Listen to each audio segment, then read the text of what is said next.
พี่น้องไปเปิดภาพเปิดคลิปมาอีกแบบนี้เนาะก็จะเป็นบรรยากาศช่วงสายๆสวยๆจักหน่อยแล้วพี่น้องเด้อบอลลี่ออกมาตลาดเซโนบ้านเฮานี่แหละเมืองอุทุมพรแขวงสวรรณเขตกำลังสิมาเบิ่งรถถีบคันหนึ่งพี่น้องไปให้ผู้โชคดีเนาะเรานี่บอลลี่มีรถถีบไฟฟ้าแล้วก็รถถีบจักรยานเฮานี่แหละอีกคันหนึ่งทางอ้ายเพิ่นให้เอาแบบจักรยานตัวดีๆเลยว่าซั่นตัวของไทยตัว LA อย่างดีเลยนะเดี๋ยวบอลลี่สิไปเบิ่งก่อนสิซื้อขึ้นไปเลยเพราะว่าย่านอยู่เซโปนมันบ่มีพี่น้องมีแต่ของรุ่นธรรมดาส่วนหลายมันก็บ่ค่อยทนนะเดี๋ยวนี้จักรยานกันเลยว่าจะไปเบิ่งตัวดีๆเนี่ย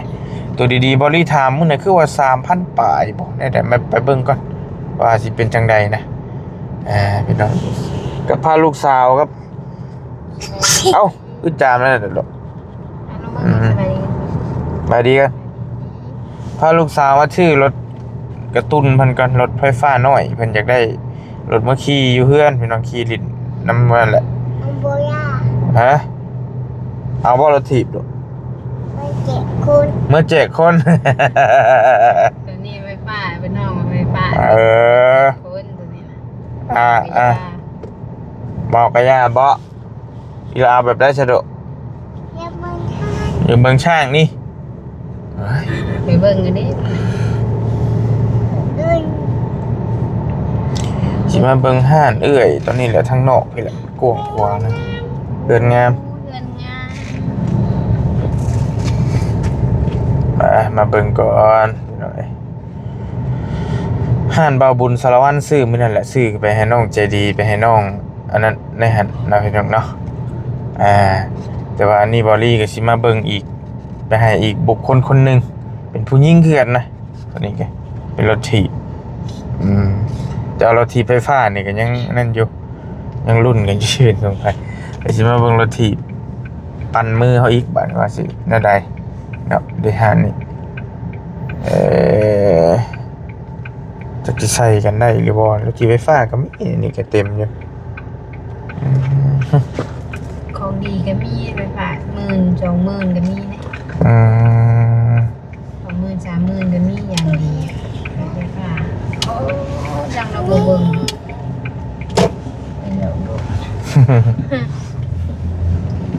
ที่ได้อยู่นี่เลยเนาะบัดนี้เนาะ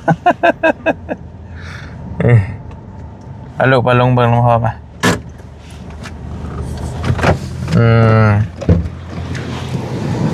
โอเค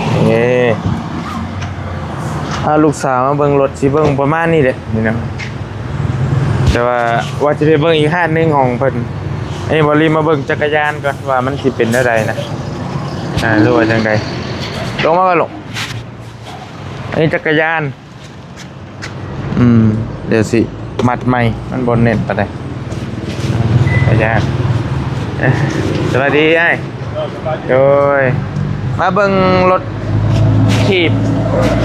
โดยให้ลูกสาวเพิ่นเบิ่งอันนี้กันไม่ใช่เลยห้องผู้ชายลูกตัวไหนห้องผู้ชายน่ะไปยังมาเบิ่งได้พี่ป่ะได้เข้ามาเบิ่งที่มาเบิ่งข้างในพี่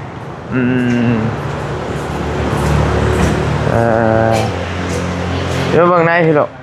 มาเบิ่งในพี่มาไอ้รถถีบไฟฟ้าพี่น้องอันเดียวกันกับของนางพันธุ์นั่นแหละพี่ตัวน้อยพี่ก็มีขออนุญาตถ่ายคลิปเด้อไอ้เด้อโอเคบ่ขี่ได้บ่ตอนนั้นพี่พอสิมาเบิ่งตัวนี้เฮาสิมาเบิ่งอันนี้นะไปเบิ่งรถถีบใหญ่อันนี้นะตัวใดที่ว่ามันดีๆเนี่ยนะไอ้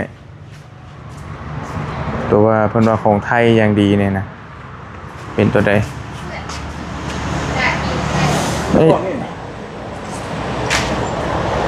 ราคาไม่ถึง2 เดือนหมดเป็นโอ้อันนี้ของอย่างดีเลยเป็นบ่จ้าตอนนี้คาด ตัวของไทยใน3,500มันบอกแม่นละ อืม ตัวนี้เป็นตัวแม่น2,000ปลายอย่างนี้นี่มี4คัน ตัวนั้นกับโบเมนเนาะ ตัวนี้ก็ราคา2,000ปลาย อ๋อโอเค ตัวนี้คืออย่างดีแน่นะความหมายว่า สีฟ้านี่ก็2คันนี่ก็3,000ปลาย ตัวนั้นตัวน้อย เป็นพวกหนาพวกเล็ก อื ของไทยมันติด ม แค่ พวกเล็กนี่สิหนาจังน้อย แม่นเล็กมันหนามันจะมาตรฐานกว่า อืม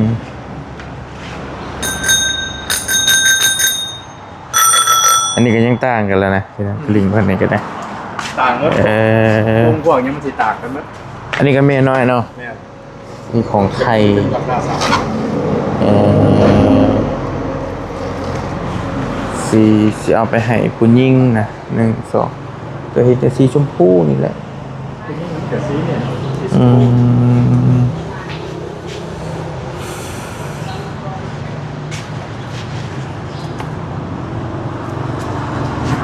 สีนี่ก็ได้คันหนึ่ง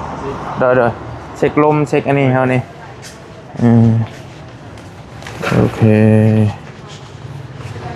เป็นของไทยอย่างดีเลยนี่หน่อย ประเด็นเป็นของไทยเลยนะ โดยสีขี่สีทนทานกว่า ราคา3,500เราต้นมาเซ็งโหลด5เนี่ย มีคนเช็คให้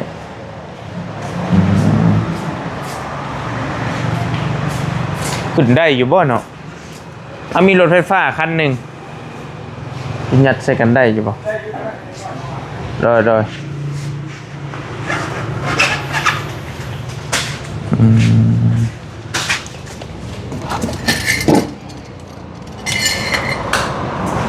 เพิ่นเอิ้นยี่ห้อหยังอันนี้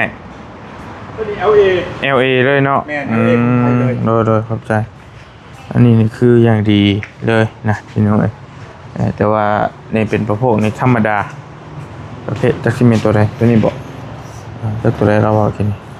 เดี๋ยวมันจะถึกเนี่ยธรรมดาตัวนี้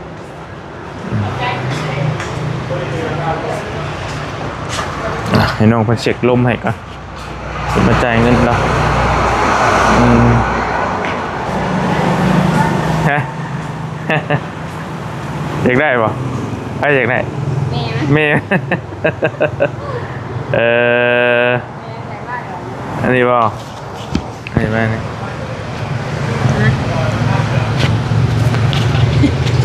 ของน้องพันธุ์น่ะซิเมนตัวนี้เนาะที่บอลี่เซลขึ้นไปได้หลังรถนะแต่มันก็มีลายยี่ห้อลายขนาดนี้นี่พี่น้องนี่เป็นของเหมาะแบบคนพิการก็ได้นี่แบบมัน3 ตีน3 ล้อเลยนั่งมันนั่งก็ได้นั่งเทิงได้เลยซ่อนกันได้เลย อ๋อ อยากได้ตัวนี้ป่ะ อยากได้นี่ดิ จ้างว่าให้ นี่ มัน นะจะซื้อให้ครัวนะดิพาลูกมาซื้อรถแม่อยากได้รถบัตร งานเข่าแล้วบริพันธ์เมียอยากได้รถเปิดน้ำให้นี่อ้ายเพิ่นกำลังเบิ่งตู้เย็นอยู่ไปใช้ลูกไปให้อยากได้ตัวไหนน่ะ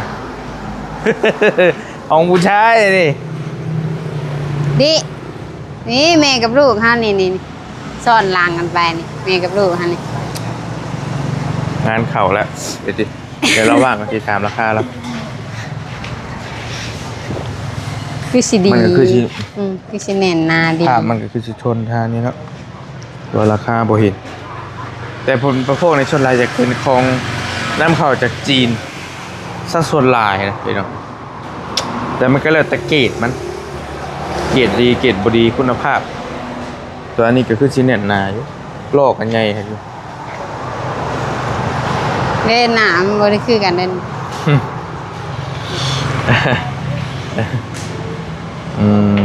ลูกชาวก็อยากได้รถอันนี้ เมื่อถ่ายหน้าบ่ ดึงเดี๋ยวอีหลาสิไปเบิ่งอีกห้านหนึงหรอกมีอีกห้านหนึงเด้จังหน่อยจังไป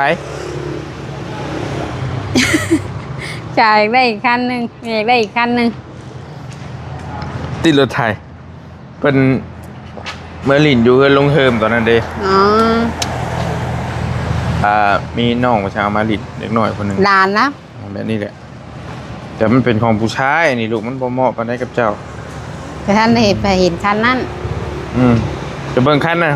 เจ้าอยู่ห้านหน้าพุ่นลูก นี่มันไม่ลูกมันกี่พุ่นได้ลูกเอ้ย ห้านที่บาบุญมาซื้อมื้อนั่นแหละมีทั้งมอเตอร์ไซค์อหย่างต่างๆเลยเหมาะอยู่จักเท่าใดนี่สิถามเนาะแต่ ลูก เก่าเขาเคยซื้อแต่อยู่ในพุ่น อ๋อมีตาลูมพร้อมอ่ะ เติมพร้อม แต่ดีเนาะ บ่ทนนะไฟฟ้า ดีเอาไว้ลูกมันกินน้ำนะบ่จีเพิ่นลูกเด้อเพิ่น โอเค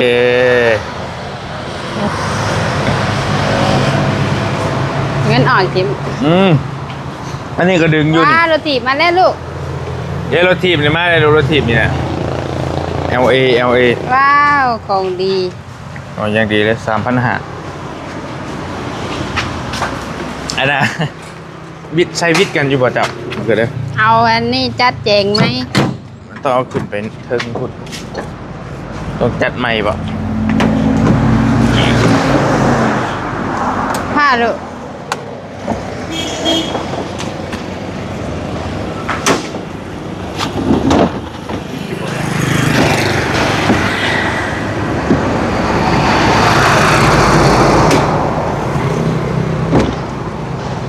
อัด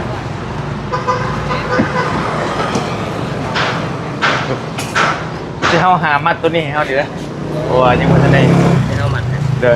ผมมีเสือกปิดดิ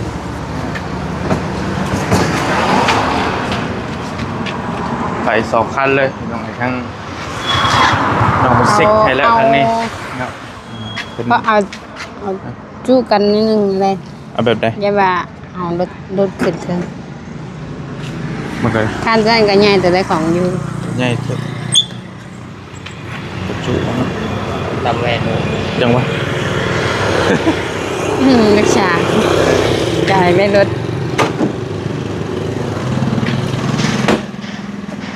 มันอันนั้นนะมันจะอ่อนแหละเมนมันจะอ่อนเลยเป็นน้องคนเห็ดลมเมื่อก่อนมันต้องได้ขาก้า พ่อร่างลูกไหน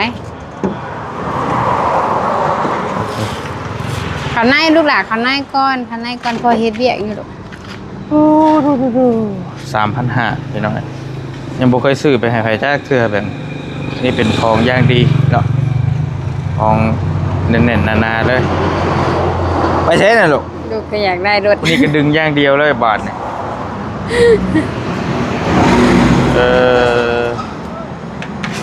มาพี่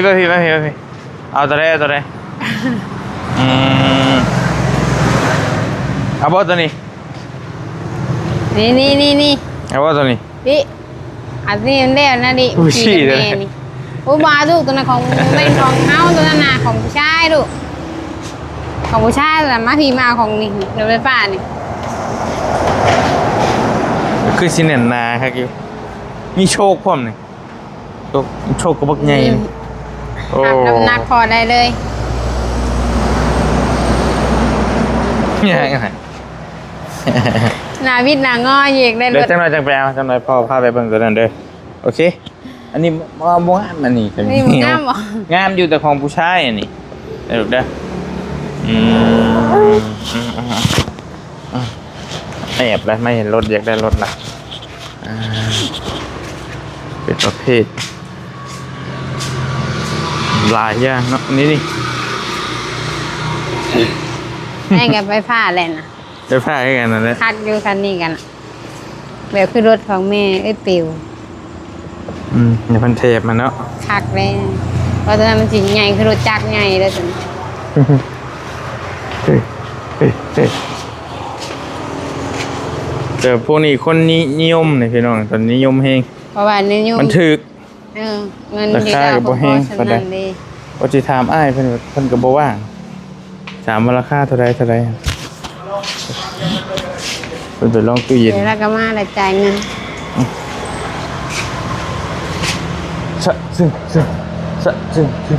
สะซึ่ง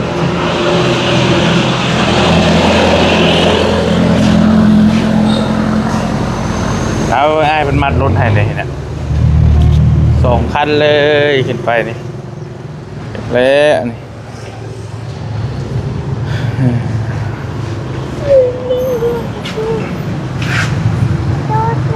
อันยังลูกอันยัง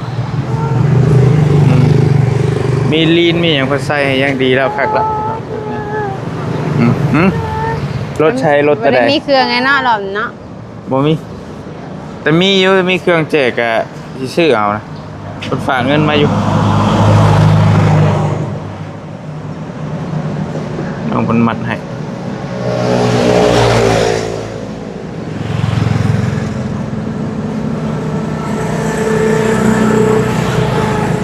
นี่เลยรถแอบแล้วตอนนี้ นี่แอบแล้วแอบแล้วเออ ไล่มาแต่หึงเนี่ยว่าแล้วก็ จังหน่อยพอพาไปพูดนั่นนะพาไปซื้อเขาเดียวแล้วเบียร์พอพาไปซื้อคือหลายมันยังมีแต่ของผู้ชายของผู้หญิงบ่มีรถจักรยานน้อยมีอยู่เอาไป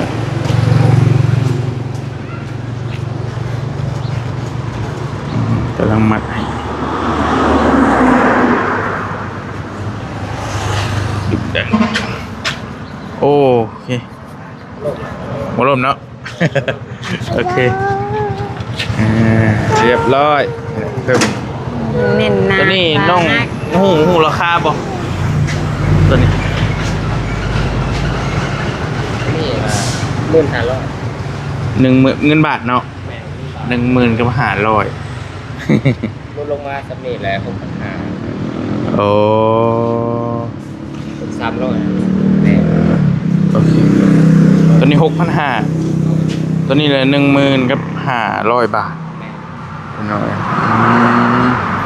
ตัวนี้ตัวใหญ่นี่ดิ ใหญ่นี่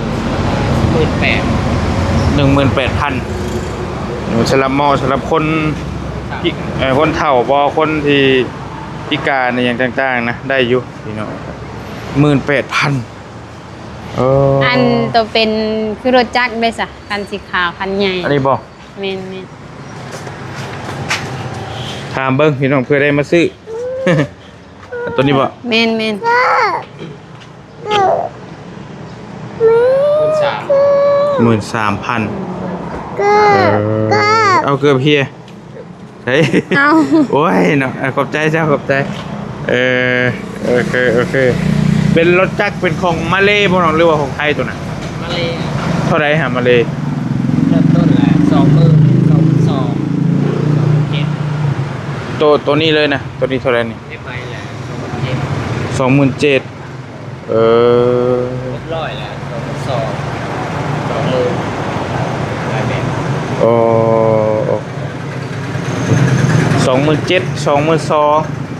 20,000ก็มีเนาะข้างหลังของมาเลโอเคขอบใจหลายๆเจ้าตามเบิ่งพี่น้องเพื่อได้มาซื้อน้ำใหม่อีกเดี๋ยวสิจ่ายเงินเอาก็มาเอาจ่ายเงินค่ารถถีบกันแป๊บนึงหรอพอจ่ายเงินกันรถจักรยานแป๊บเดียวตามปัญหาเหรอวะ โอเคโอเค2ได้4,000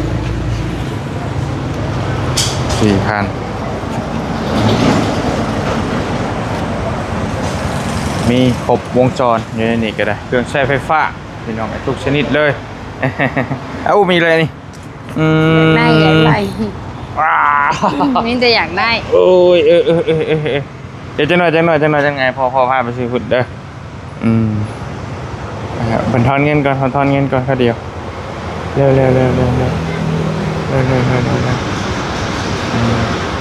โซนนี้เป็นพวกเครื่องซักผ้าเนาะท่างนี้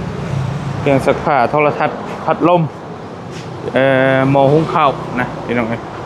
มีครบเสร็จหมดเลยตู้ซักผ้ามีทุกยี่ห้อเนาะตู้ซักผ้าก็มีหลายแบบป้า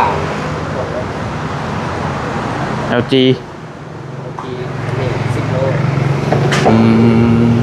อันนี้ว่าป้าอย่างไร ตัดเครื่องได้ เอาปลามุนอยู่เลยก็จะได้เอาไปเลยบ่ ได้ อันนี้มันบ่ต้องใช้แท่งน้ำอย่างเดียวติ สบายทางลงเลยใช่ อันนี้นี่มันน้อยปันนี้ มันได้หน่อยโตใช่บ่ แม่น เป็นปากบอกว่าซ้ำ โอ้ได้บ่เป็นหยังโดยขอบใจ โอ้ย ได้เลยป้าขอบใจหลายๆเด้อไอ้เด้อป้าขอบใจขอบใจเจ้าไป อันไม่น้ อย่ามันสวย ำอันไม่น้ นะโอ้จอดจิบนี่บ่ ำแนว บ่จิบพาไปเบิ่งรถเนาะไปเบิ่งรถเนาะเบิ่งรถเจ้าเนาะบัดนี้เนาะโอเคบ่ไปเป็นจังได้รถเพิ่นให้ไม่อุ้มอ่ะพอไปพอขึ้นพอพาไปเบิ่งรถไปพาไปเบิ่งรถเจ้าไป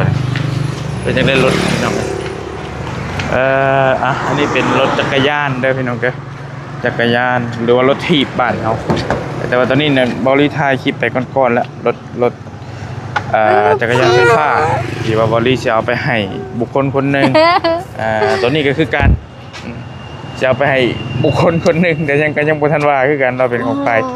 จังใดนะพี่น้องอันนี้ก็จะเป็นของไทยอย่างดี 3,500 บาทอ้ายเพิ่นลดให้100นึงก็เป็น 3,400 เนาะเอาไปให้น้องผู้หญิงคือกันอันนี้ก็เดี๋ยวติดตามเบิ่งน้ำกันบริจะได้เดินทางช่วงบ่ายๆเนาะที่ได้ขึ้นไปแจกให้น้องๆเพิ่นอยู่เซโปนพุ่นแหละทางเหนือพออยู่ทางพุ่นมันบ่มีจักรยานมีอยู่แต่ว่าเป็นของธรรมดาแต่ว่านี่อ้ายเพิ่นเน้นว่าอยากได้ของดีๆนี่ว่าซั่นก็เลยจัดให้